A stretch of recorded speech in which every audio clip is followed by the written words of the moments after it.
What is happening, people? It is Brian Alsruhe with NEVERsate.com, and welcome to today's video where I want to talk to you guys about how very small hand placement changes can lead to very big bench press and overhead press PRs. Now, this is something that I've talked about in the past, but it's a very small cue. It's just a little tip. So a lot of people overlook it or just blow past it, but sometimes these smallest changes can make the biggest differences. Now, for the video, what I want to do is start out with the bench press because it's a little simpler, and then we are going to build from there. That said, you are probably going to want to hang around for the overhead press portion because the tips that I talk about there literally took my push press from 315 to 365 in one rep. It was an instant 50-pound PR just by changing my hand placement. So you're gonna wanna be around for that. But starting with the bench press, one of the most common and most easily fixed problems is the bar placement in your hand. There are so many people who are holding the bar in their palm, or even worse, up around the calluses of their hand. Because the problem here is if the bar is sitting in your palm or closer to your fingers,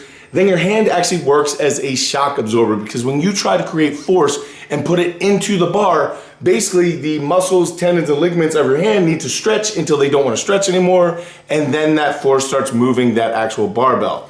So instead, what you want to do is lock that barbell on top of the heel of your hand and then kind of lock your hand into a punching position.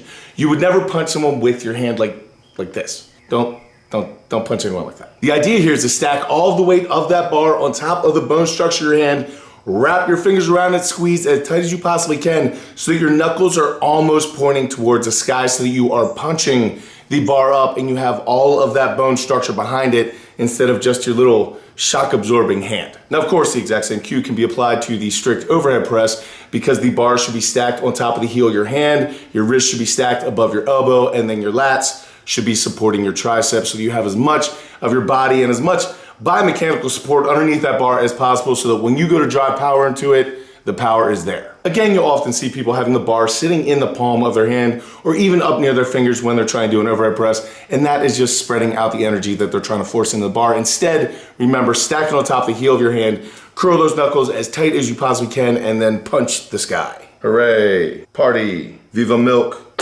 However, if you guys are gonna be doing any sort of overhead press that involves leg drive, then you do not want the barbell in your hands. That is the worst thing you can do. If you are not using some sort of push press or jerk or split jerk in your training, I would highly, highly recommend it because it is absolutely an excellent way to get bigger and stronger shoulders. Now, I know a lot of people automatically kind of throw away anything that involves leg drive because they're saying, well, then my shoulders aren't really doing the work. But I would disagree with you, my friend, because having to actually support and stabilize and adapt to having heavier weights overhead does a ton to bring up your strict overhead press, which in turn will build your shoulders. Now, on top of that, being able to stabilize and having a good balance point for the overhead press with weights heavier than your 1 rep max in things like waiter's walks can even translate over, because of tricep strength and shoulder strength in the stabilizing, can even translate over into bench press PR. So do not sleep on any type of overhead press with leg drive. It has been one of the biggest game changers for me personally, and I would highly, highly recommend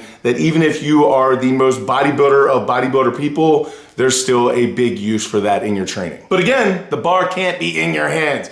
So many people, when they're holding the bar in their hands and then they go to dip with their legs and drive with something like a push press, what they don't understand is the same way that your hand, if the bar is in your palm, is acting like a shock absorber and you're dissipating that energy, the same thing is happening here, because when you dip down and you reverse the motion, your shoulders and your wrists and all your muscles need to catch that bar until it doesn't want to catch it anymore, and then the force starts to reverse the motion, all right? So instead, what you want to do is get the bar onto the bone structure of your body.